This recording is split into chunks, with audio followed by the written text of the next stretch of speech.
Listo, señores, ¿cómo están?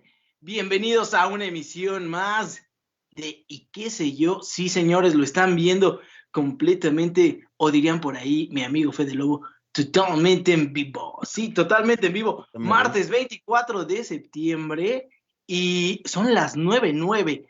Hoy sí, puntuales. ¿Pero por qué puntuales? Porque estamos de manteles largos, señores, de alfombra roja y caravana, como dirían por ahí. Tenemos un invitado de lujo.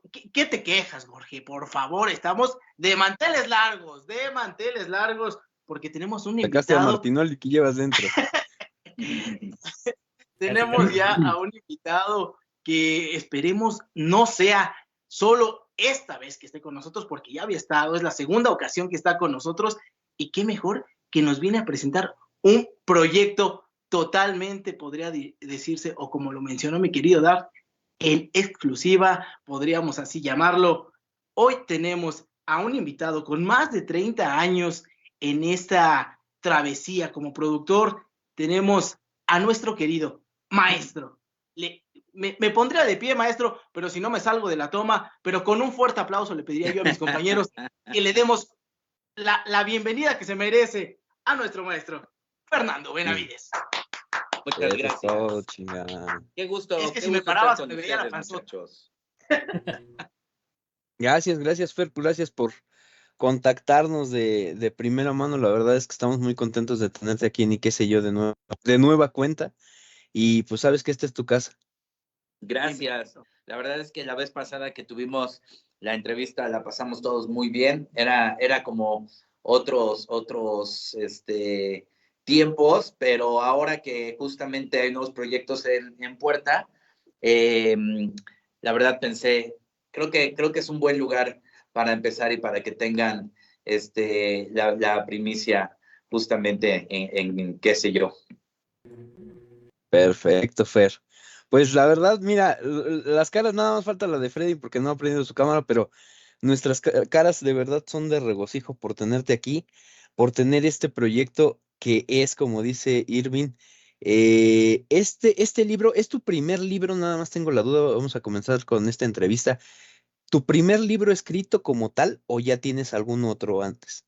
No, en realidad es el cuarto libro. Fíjate nada más. Lo que pasa es que es el primero bajo una editorial en forma, porque Ok. previamente había, así que previamente en Fausto, este, previamente había, o sea, hice un proyecto que se llama Recayente, y el proyecto de Recayente, que eran historias, relatos cortos, fue muy exitoso, sobre todo en Guadalajara, porque se unió a la cadena RMX, o salió bajo la cadena de RMX del Grupo Imagen, y la verdad es que fue muy exitoso. Y yo había escrito una novela hacía mucho tiempo que se llama El atajo de los venados, una novela corta que la escribí y la fui a dejar a todas las editoriales. Ahora sí que esa fue como la típica historia que vas a dejar tu trabajo Tu a currículum. todas y en todas te rechazan. Escribí esa novela y, y la fui a dejar tal cual a las editoriales y no tuve ninguna respuesta. Como bien diría José Saramago, que lo mismo le pasó con su novela Claraboya, pues sí es como de repente un golpe complicado el que ninguna editorial te responda. Antes te mandaban una misiva diciendo, pues no tenemos espacio, no estamos interesados, pero pues ahora no. Es un poco comprensible por la cantidad de trabajo obviamente que hay, ¿no? Que tienen las editoriales. Claro. Pero definitivamente, o sea, no hubo como quórum para esa novela, aunque me parece que es una muy buena novela corta, la verdad. Pero la dejé ahí y después cuando sí pegó mucho el proyecto de Recayente, digo, sobre todo en Guadalajara y en todo lo que era el interior de la República, decidí sacar una trilogía de libros, que es esa novela corta, varios relatos cortos del personaje de Recayente y también muchos como los que escribía con Fernanda Tapia. Entonces saqué 3 libros en ese momento, los presentamos, hicimos una gira los Broken Brothers, que es una banda de blues tremenda, tremenda, y estuvimos de gira en la República. Presentamos de una manera un poco pirata el libro en la FIL de Guadalajara, porque no fuimos parte del programa, pero nos gusta decir que fuimos como un barco pirata, porque llegamos, pusimos el libro en la venta, se acabó el libro en esa ocasión, o sea, se agotó y nos regresamos, ¿no? Entonces, como que fue padre. Y lo pusimos ahí en el estante de una editorial súper pequeña y todo, pero pues, fue una buena experiencia. Tuvimos muchas presentaciones, tuvimos presentación en Oaxaca, tuvimos presentación en Querétaro, en la Ciudad de México, en Guadalajara, y estuvo padre. Y este libro se acabó, o sea, ahora sí que quien lo compró, y han de haber sido unas 1000 copias y se acabaron. Entonces, ya pasó el tiempo, escribí Fausto, fue un tremendo éxito, como ustedes saben, y saqué las 3 temporadas, y un día recibo una llamada de Editorial Planeta, diciéndome que querían ser mi casa editorial, que si tenía una novela. Y la negociación se postergó como un año, más o menos. Regresamos, retomamos la conversación y finalmente firmé con ellos y comencé a escribir una novela, pero a respuesta explícita sería el 4º libro, pero el primero ya de una manera formal. Como les digo muchas veces, o sea, yo antes era escritor y ahora soy escritor con contrato. Ganando. Eso es todo. Pues vamos a darle paso a la primera pregunta. Fíjate, esa no estaba incluida dentro de las preguntas que teníamos programadas, pero me generó esa duda. Irving, adelante. Bueno, maestro, ya lo estábamos platicando detrás de cámaras, estábamos viendo, bueno, más de 2 años que tuvimos la posibilidad de tenerlo aquí en el programa, y yo lo platicaba con mi querido Jorge porque hicimos pues una pequeña investigación sobre este libro, sobre este gran proyecto, y bueno, para darle un poquito de datos a la gente, su fecha de publicación es el 19 de septiembre del 2024, ¿correcto, maestro? El 19 de septiembre salió en la Ciudad de México y área metropolitana, en todas las librerías, y el 27, el 28 ya va a estar en toda la República. Entonces, hay como 2 fechas ahí, y no estamos haciendo realmente nada, sino hasta después del 27. Ya el 27 ya vamos a aventar como mucha carne ahí al asador, y justamente las entrevistas previas es con medios de verdad como muy que yo les tengo como mucho aprecio, como el suyo. Entonces, ahí estas 2 fechas, pero sí, ya ahorita ya está el libro a la venta, en la Ciudad de México al menos, y en 4 días en la República.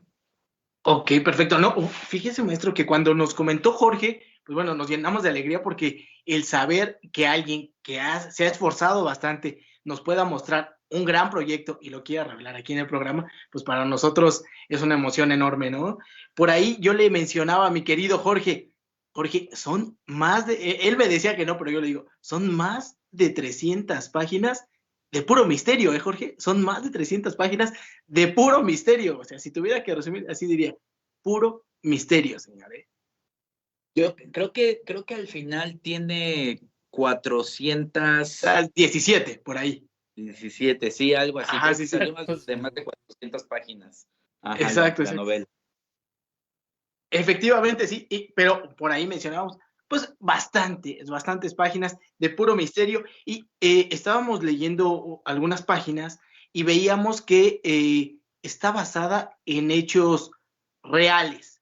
Entonces, no es como que, pues sí tiene quizá, a lo mejor la gente tiene un poco de ficción, pero no, o sea, está basada en hechos reales, y bueno, el ir llevando el hilo de todo este proyecto, pues te va atrapando cada vez que vas leyendo cada página. Maestro, no sé si nos pueda platicar un poquito de lo que es este proyecto denominado La vulnerabilidad del azar. Fíjate, hay una diferenciación entre estar basado en hechos reales y estar inspirado en hechos reales. Cuando está basado en hechos reales, tienes que ser muy fiel a la narrativa que ocurrió. Y cuando está inspirado, te puedes dar más licencias. En este caso está inspirado en hechos reales. O sea, definitivamente es un caso real. Pero las licencias obviamente que tuve que tomar para escribir la novela es el día a día de los agentes judiciales. Obviamente yo no tengo un registro como de su diario, ¿no? Entonces tuve que basarme en las entrevistas que le hice a todos los agentes judiciales, en la forma en la cual ellos hablaban, se expresaban, sus temores, sus sentimientos, qué era lo que pensaban, y de ahí saqué esta narrativa de la investigación. Entonces, yo considero que esta novela lo que tiene es mucha realidad, porque aun cuando esta parte de los judiciales obviamente no me consta que haya ocurrido, sí está inspirada por completo en todas las entrevistas que hice. Y les cuento un poco cuál fue el génesis de esto. En algún momento estaba se abrió la posibilidad de hacer nuevas temporadas de Fausto, después de la tercera. Y cuando tuvimos ya básicamente luz verde para hacer esas nuevas temporadas, me empecé a entrevistar con muchos agentes judiciales y así, oye, ¿y qué casos tienes? Y encontrar casos como el de Fausto es muy difícil, porque requiere de particularidades muy claras. Y siempre se los digo a la gente, o sea, debe ser un caso impactante, debes de tener un caso que tenga investigación, persecución y conclusión. O sea, y si no tiene esas 4 partes, es muy difícil hacerlo.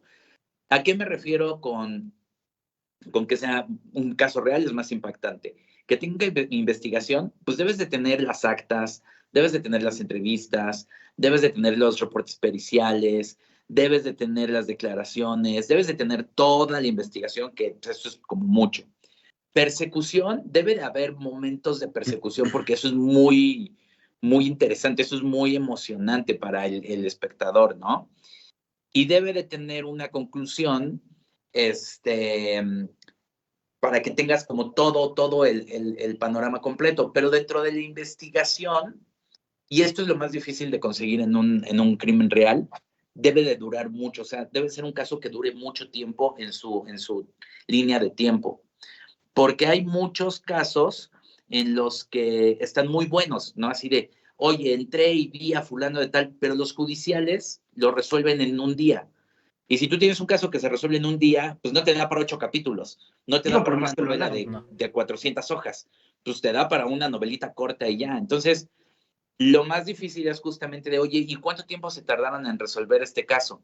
Y cuando te dicen, no, pues lo resolví en 8 días, pues no te da tiempo, o sea, no hay carnita en realidad.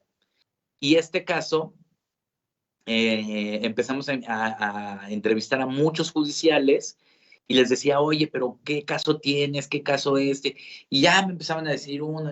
Y uno de los judiciales de repente dijo, como el que asesinaba mujeres en el Bordo. Y yo, ¿cuál? Pues uno que asesinaba muchas. Y yo, pues eso es un asesino en serie o un asesino serial. Sí. Y él, sí, ahí, ¿y cuánto tiempo se tardaron? No, pues sí nos tardamos como 6 meses en arreglar, en encontrar este cuate. Entonces, y él lo iba como a desechar y le digo, oye, no, espérate, a ver, me interesa ese caso, ¿y qué pasó? Y ella me empezó a decir y le decía a los otros judiciales, ¿te acuerdas? Que las dejaba abandonadas en los lotes en construcción. Ah, sí. ¿Y te acuerdas que pasó esto? Sí. Y yo decía, oye, ¿y le dieron seguimiento a esto? O sea, ¿la prensa le dio seguimiento a eso? Sí, claro que sí. Sí, dije, pues aquí ya está el caso. Y ya, de ahí los empecé a entrevistar, fui a investigar toda la prensa, me di cuenta que sí existía la prensa de ese caso, empecé a solicitar actas, empecé a pedirlos, a mover todo cuanto contacto tenía, y finalmente reuní muchos expedientes y ya armé el caso. Vaya, o sea, sí, es algo de verdad muy, muy complejo. bueno, como nos platica. ¿Por qué? Porque son bastante tiempo, ¿no? 6 meses, en comparación de, como dice, una historia más pequeña, pues bueno, sí es completamente diferente. Mi querido Jorge. Así es. La segunda pregunta, adelante, Freddy. ¿Sí, Freddy? Exactamente, Freddy desapareció. Ya Exactamente. tiene otro caso, maestro. No desaparecí, Ya estaba tiene otro compartiendo caso. No, que es bueno. diferente. Se perdió en su propia casa, güey, no mames. Me mataste. No. Adelante, Estaba Freddy. compartiendo como buen anfitrión de este lado. Pues antes que nada, Fernando, nuevamente, yo sé que le dijeron mis compañeros, bienvenido. Y para no darle muchas vueltas, porque la verdad es que está muy interesante, creo que, y esta es una pregunta que al menos en lo personal, siempre creo que tiene mucha carnita de lado. Y nos gustaría saber cuál es el proceso creativo para llegar a escribir este libro. Y quizás no solo este libro, en tu experiencia para llegar a escribir un libro, ¿cómo nace ese proceso? Fíjate que es diferente escribir un guión a un podcast, a un relato corto, a una novela. Por lo regular, yo creo que hay muchos que vienen como de inspiración, sobre todo los relatos cortos, muchas las poesías que uno tiene que estar mucho en contacto con eso, pues sí es como de momento. Perdón, pero si de algo me di cuenta es que escribir una novela, digamos, de gran envergadura o de una envergadura decente, es un cocimiento a fuego muy lento, muy, pero muy lento. O sea, tienes que tener un orden muy claro de qué es lo que vas a decir. Muchas veces los escritores se dividen entre estos escritores de brújula y escritores de mapa. Los escritores de brújula son los que van escribiendo conforme van sintiendo ahí el feeling, ¿no? Así de, ahorita yo creo que es para allá, y se van para allá. Ahorita voy a cambiar esto y se van por otro lado. Y los escritores de mapa son los escritores que desde un inicio tienen todo mapeado. Estoy en este punto, voy a llegar a este punto y en el Inter voy a cruzar todos estos lugares. Y yo creo que si bien es una combinación de las dos, cuando es una novela larga, yo creo que sí se necesita ser de mapa. Es más romántico ser de brújula, porque dices, no, pues yo escribo con inspiración, pero no, sí necesitas como tener mucha claridad de cuáles son todos los procesos que tienes que llegar de un lado al otro. Entonces, el proceso creativo depende mucho de lo que vas a escribir en ese momento o vas a crear. O sea, si es un relato corto, por lo regular puede nacerte ahí la chispa y lo terminas. En este caso, en el libro, tenía que ser como un poquito de las dos, o sea, como, ok, sé que voy a escribir el siguiente capítulo y va a tratar de esto, y tienes que estarlo trabajando y de repente sí llega una inspiración y lo empiezas a desarrollar. Lo que es un hecho es que, y lo decía Hemingway, escribe borracho y corrige ya crudo, sobrio. Sí hay cosas en las cuales la respuesta de tu libro, porque todo el tiempo estás pensando en el libro. Hace poquito di un curso a la gente de la UNAM y fue un curso para más de 1,000 personas, o sea, fue un curso así enorme. Y lo que les decía es que el arte de escribir es el arte simplemente de pensar, nada más que lo bajas a una hoja, pero escribir es estar pensando todo el tiempo. Y cuando estás con un proyecto, todo el tiempo lo tienes en la cabeza. Entonces dices, pero ¿cómo le voy a hacer para que este investigador o este agente descubra esto? Y todo el tiempo lo estás pensando. Y a veces tienes una respuesta, pero la sigues pensando y la sigues pensando y probablemente te llegue la chispa una semana después de estarlo pensando. Y dices, claro, esto tiene que ser así. Y los personajes te empiezan a hablar, ¿no? Así sí dices, esto tiene que decirlo a este personaje y así se puede resolver mejor. Pero de que lo empezaste a que llegaste a la conclusión, a lo mejor pasó una semana y era una semana de un par de hojas, pero fue la mejor conclusión, ¿sabes? O sea, entonces te tardaste 2 semanas en concluir un pedacito chiquititito. Ahora imagínate, pues esta novela tiene 40 capítulos, o 44, o 43 capítulos, una cosa así. Entonces imagínate estar así de poquito en poquito, avanzando, pero sí tienes que darle tiempo. O sea, si yo me hubiera puesto a escribir y escribir y escribir y decir, cámara, la saco rápido a la novela, no hubiera salido de la misma manera a dejar que maduren las ideas. Entonces, depende mucho el proceso, qué es lo que estás escribiendo. Está silencio. Y aquí como volándome un poquito la intervención de mis compañeros, ahorita que platicabas justo como este tema de los personajes, de los escenarios, ¿alguna vez has soñado con algún escenario que, digo, entre lo real y lo que tú has colocado en papel, te haya atrapado tanto que de repente sueñes con él o hasta con un personaje?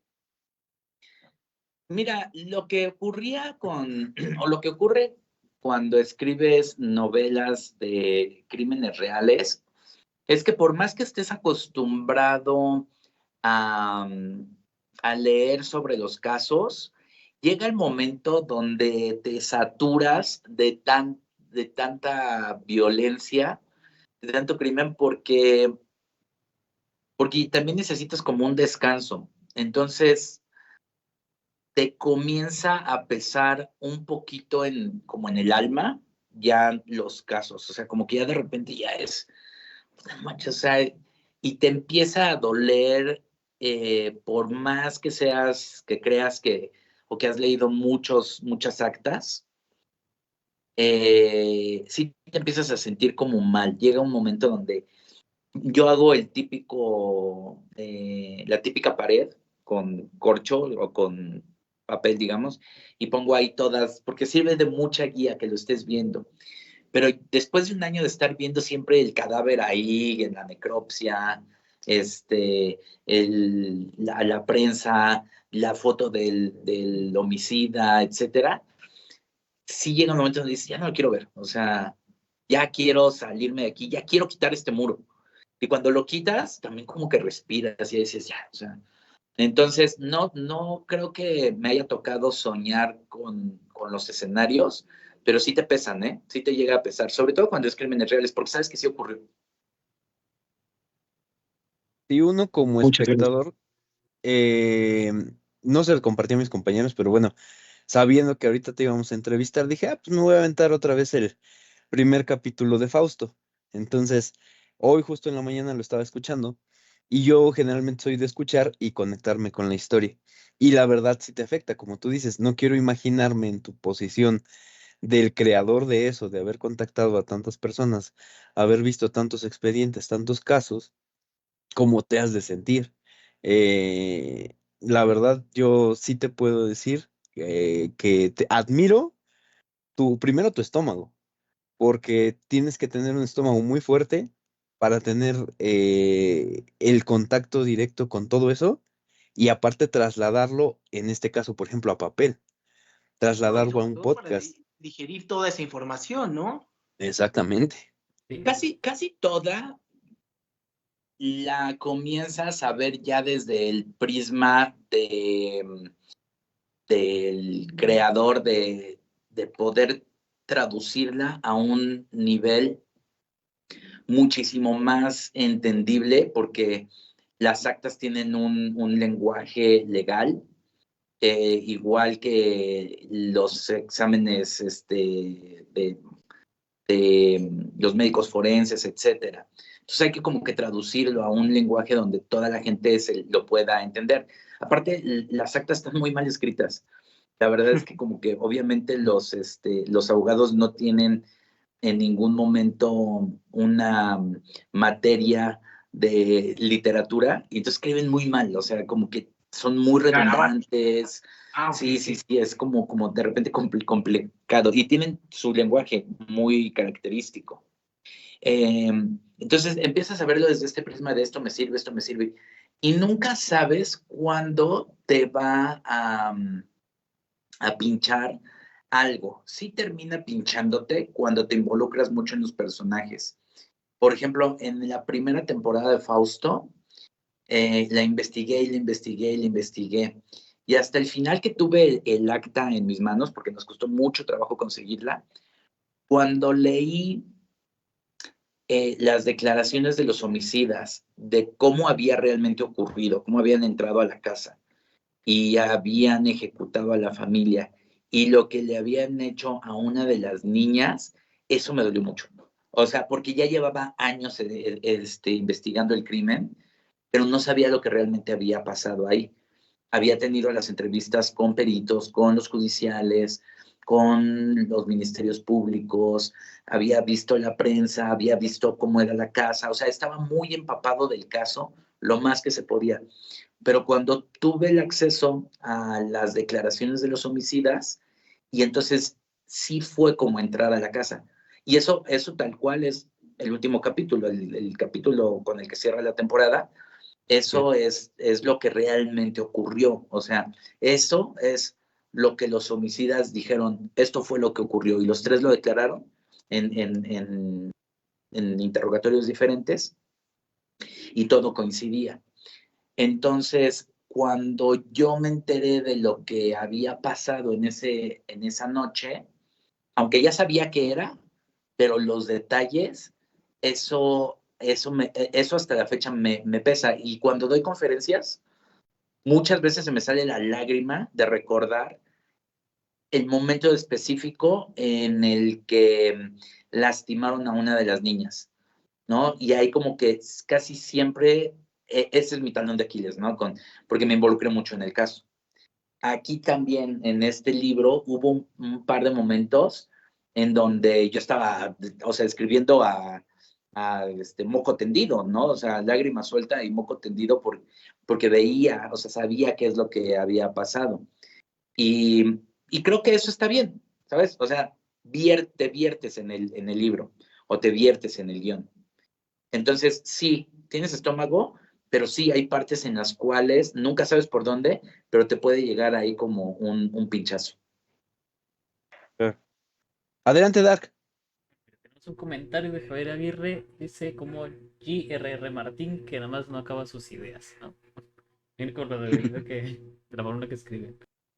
Mira, Fernando, en la entrevista anterior que te hicieron, bueno, ellos, yo no estaba, obviamente, nos habías contado, nos habías platicado lo difícil que fue la investigación y lo exhaustiva que fue la investigación para las temporadas de Fausto. Entonces lo que queremos saber es qué tan difícil, qué tan exhaustiva y qué tan complicada en el aspecto ya sea sentimental, emocional y escrita fue escribir lo que es tu nuevo libro, que es Las vulnerabilidades de Lázaro. Fue más compleja porque cuando escribo una temporada de Fausto, por lo regular la investigación o la narrativa es muy lineal, es sobre la investigación nada más. Y cuenta algunas anécdotas, o sea, como que va medio a pasos agigantados, aunque detallando algunas partes. Y aquí lo que tuve que hacer era involucrarme más en el día a día de los judiciales. Y aquí hice algo que usualmente no hago tanto, que también fue ponerme tanto en los ojos de las víctimas, porque tenía las declaraciones, como en los ojos de los familiares o de los que encontraron los cuerpos. Entonces, como que tenía que ver muchas más aristas que cuando escribo una temporada del podcast. El podcast es resolver el crimen, pero aquí no podía solamente resolver el crimen, tenía que entregar un contexto muchísimo más detallado. Entonces sí fue más exhaustiva. Y, por ejemplo, encontrar las actas de cada uno, porque este es un homicida múltiple y son al menos 9 homicidios. Entonces, encontrar las actas de 9 homicidios, y aparte las actas pues hoy en día se llaman carpetas de investigación. pues son cosas enormes, ¿sabes? O sea, son cómo se levantó el cadáver, qué pasó, las audiencias, esto, los careos, las conclusiones, sí, o sea, es mucha información. Entonces, tener 9 o 12 expedientes de este tamaño, pues sí tienes que aventártelos y todo. Y te digo, como que seleccionar las partes que realmente sirven para una novela. Fue más complejo hacer el libro. Maestro, Adelante, adelante, Irving, adelante. pues, ahorita que comentaba todo esto, ¿hay algún momento en el que se abrume de tanta información que diga, ay caramba, esto ya no me cuadra? Ay, ¿cómo pasó esto? O sea, en algún punto de escribir el libro, que diga, ah, caray, esto ya no me cuadró, ¿cómo pasó de esto a esto? Ahora, ¿cuál es la realidad? O sea, ¿hay algún punto en el que le toque esa parte? Sí, sí, hay que tener mucho cuidado con cómo vas haciendo tu línea de tiempo, porque si dices, a ver, este cuerpo lo encontraron el 14 de marzo y luego lo encontraron en tal, pero si hubo otro que ocurrió el asesinato antes, pero lo encontraron después, hay que colocarlo, ¿no? En la línea Cronológica. de tiempo. O tienes que después decir, en este momento los agentes sabían que habían ejecutado a tal, pero todavía no a tal. Y como tú ya tienes todo el panorama, como que de repente te equivocas y dices, y ya eran 11 asesinatos. Y dices, no, espérate, no estoy en esa parte de la narrativa, no estoy en esa parte del tiempo de los agentes. Entonces me tengo que esperar y tienes que estar viendo todo el tiempo. Pero, en este caso, si bien yo había trabajado con correctores de estilo, la verdad es que tuve mucho apoyo de varias personas que me ayudaron a decir, oye, pero esto no había ocurrido. Ah, sí es cierto. Entonces, la primera persona a la que le di el primer borrador, se los empecé a dar a personas muy cercanas. Y lo que no te sirve es que te digan que está bueno el libro, porque te dicen, no, y te dices, soy bien chingón. Pero en realidad no necesitas eso, necesitas que te digan cuál es el error, ¿no? Entonces se lo di a Romina Pons, que fue mi jefa en Reactor, y hoy es gran amiga, y ella me dijo, oye, tienes unos cuantos errores en la línea de tiempo, esto no había pasado con esto y esto tal, y yo creo que no deberías de mencionar esto aquí. Ah, ok, sí, está bien. Entonces, es eso. Y luego, la diferencia de trabajar ya bajo contrato con una editorial del tamaño de Planeta, que probablemente sea la más grande en Hispanoamérica, es el apoyo que te dan en las correcciones de estilo. No tienes idea por cuántas personas pasa un libro cuando estás en esas ligas. Si lo corrigen 14 personas, o sea, lo pasas por uno, lo pasa por otro, lo pasas por otro, lo pasas por otro, y todos te van haciendo correcciones así de, no, esto está mal, esta puntuación está mal, esto es tal, esto por acá. Entonces, ya cuando yo había terminado la primera versión del libro, que yo dije, ya está bien, se la mandé a mi editor, que se llama David Martínez, y le dije, aquí está. Y él la siguiente junta que tuvimos me dijo, así como entregaste la novela, la podríamos publicar. Y está padrísimo, ¿eh? Me dice, funciona como novela negra, funciona como novela de detectives, está increíble. Pero podríamos hacer una gran obra si cuidamos otros detalles. Yo, a ver cómo está eso. Dice, podríamos hacer una obra de literatura en lugar de una obra de género nada más. Pero hay que cuidar estos detalles, hay que quitar esto, hay que... Y entonces fue así de, claro, por supuesto, me interesa mejorar este proyecto. Entonces, hay que volver a reescribir un chorro de cosas, ¿no? Y eso está padre, o sea, está padre, la verdad, también tener como mucho soporte. Fernando, perdón que te interrumpa, Jorge. ¿Hubo algún Adelante, adelante. momento, detalle, cosa que decidiste cambiar a la hora de escribirlo debido a que, no sé, tú consideraste que era demasiado fuerte o cosas así? Y sí, un par de cosas. Una, había varios casos en donde, porque hubo mucho abuso sexual con este homicida. La forma en la cual actuó es brutal, o sea, es brutal y muy violenta. Entonces, la primera vez que lo leí, que leí la declaración, dije, uy, está fuerte, pero lo voy a poner. Y ahorita les voy a decir por qué tomé estas decisiones. Pero después de que describí en el libro cómo había ocurrido ese homicidio, como en el segundo o tercero, después de ese, ocurrió algo muy similar. Y la verdad creí que ya no tenía caso. O sea, dije, ya expuse el nivel de violencia al cual puede llegar este cuate. No tiene caso que vuelva a revivir ese momento con otra de las víctimas, ¿sabes? De todas maneras ya lo expuse, ya expuse hasta dónde era capaz de llegar.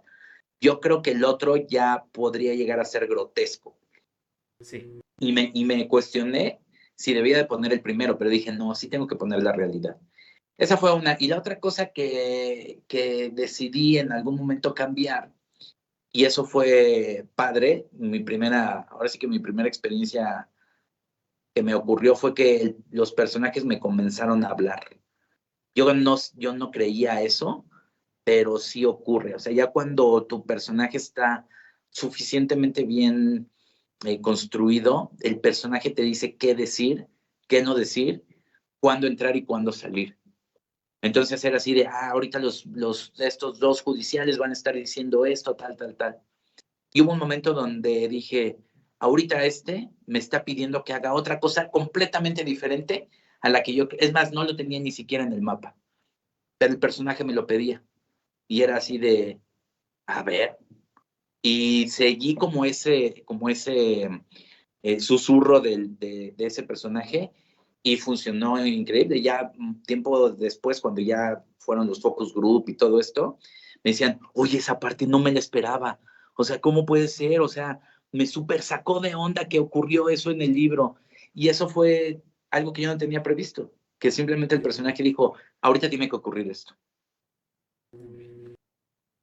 Perfecto, Fernando. Yo tengo una duda. Quiero que me des desde tu opinión. Bueno, lo siguiente, mira, yo he visto o sigo muchos canales, imagínate, de casos criminales reales. Hay muchas producciones auditivas, producciones televisivas, visuales, toda esta cuestión en internet que los usuarios llegan a buscar mucho. Genera mucho, vamos a decirlo así, morbo. ¿A qué crees que se deba este fenómeno? ¿Por qué los casos criminales, sobre todo cuando están, como dices, basados en hechos reales o inspirados generan tanta visualización, tanto tráfico en Internet? Porque te puede pasar a ti. O sea, si le pasó a alguien que justamente es tu vecino o puede ser tu vecino, también te puede pasar a ti. O sea, uno es muy vulnerable a ese tipo de acciones, porque lo cierto es que hay muy pocos casos que tienen premeditación y alevosía y ventaja y todas estas agravantes. Como que suele ocurrir por el destino, o sea, como que te toca en ese momento. Y eso es muy espeluznante. O sea, probablemente no nos vaya a tocar una invasión alienígena, pero y es mucho más probable que un güey entre a tu casa y que te asesine, ¿sabes? Bueno, toquemos madera a todos, ¿no? Pero, Claro. pero eso es lo que hace que te crees que de hoy no manches. Y cuando ves, eso sin duda ocurre, cuando ves las fotografías de los lugares donde ocurrieron los crímenes, hay algo como que es así de, uy, pero sí ocurrió ahí. No es un actor, no es sangre de utilería. Sí hubo, la mancha de sangre que ves ahí, sí salió del cuerpo de alguien. Entonces eso es lo que crea un morbo, pero también un morbo que ya no te deja ir. O sea, ya es así de, bueno, a ver otro caso, a ver otro caso, a ver otro caso. Y el A ver, género le leo otra hoja. Ajá, y el género del true crime es uno de los que, o la novela negra, es una de las que más crece en la literatura, ¿eh? Ahora, otra duda. ¿Qué opinión te genera aquellas personas, digo, ahorita me refiere sobre todo a muchas series en la plataforma de Netflix han empezado a hacer series basadas en este tipo de casos. La primera que se me viene a la mente es la de Dahmer. Cuando Dahmer se estrena, incluso se hace una serie que llega a tener un público que casualmente para las épocas de que ahorita se vienen, de octubre, noviembre, se llegan a disfrazar del asesino serial. ¿Qué opinión te genera este fenómeno también? Pues el actor había dicho inclusive así de no lo romanticen, ¿no? O sea, no, es un asesino y es alguien que, o sea, no está padre que justamente cree estos fenómenos. Pues lo que pasa es que hay un punto en donde pasa a la cultura popular. Entonces ya no tienes control sobre los personajes y debes de aceptar